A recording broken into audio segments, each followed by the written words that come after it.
everyone. Welcome to Blooming Change. This is rebloom.news' interview series where we interview people who we believe are making a positive impact in the world of sustainability.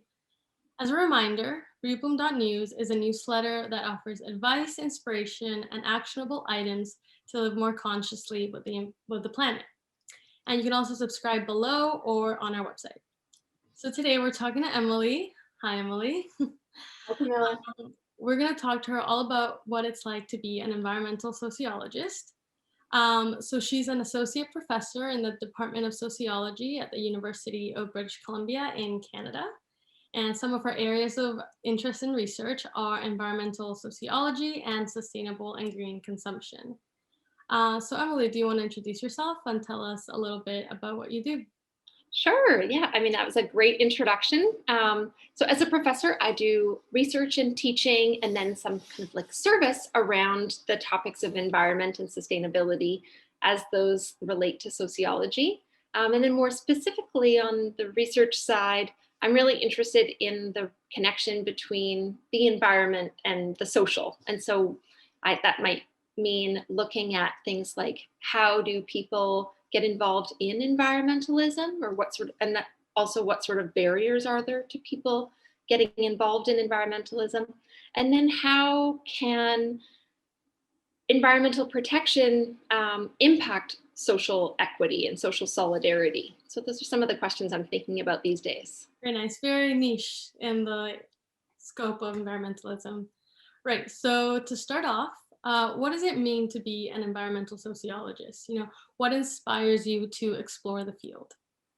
So I started out in forestry actually because I really just sort of wanted to learn everything that there was to learn about natural spaces and learn how to protect and manage those natural spaces as well as possible. And as I was doing that work, I started to get more curious about people's relationship to the environment. And so asking those sorts of questions about who cares about the environment and why and how, that led me to sociology. So in environmental sociology, it's where we can really ask questions about the relationships between human and environmental systems.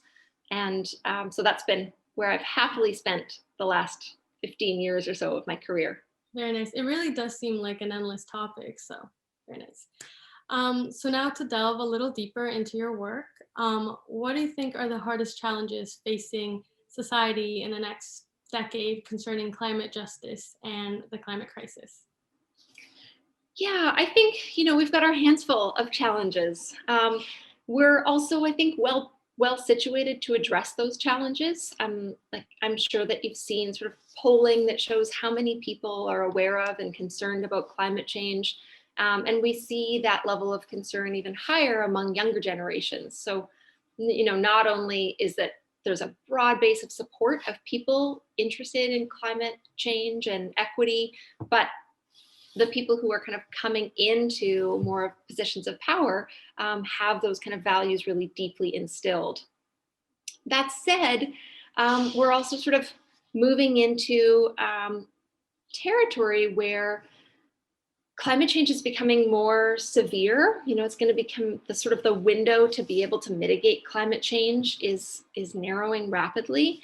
And I think there's important decisions for us all to make, whether we're in government or a business or a civil society or the environmental movement, to sort of reconcile times when social equity considerations and environmental considerations come into conflict. So lots of times when address one, you're also addressing the other. There would be times where, if you are trying to pursue social equity, that could potentially come at the cost of environmental sustainability. And so I think wrestling with those competing priorities will be a challenge.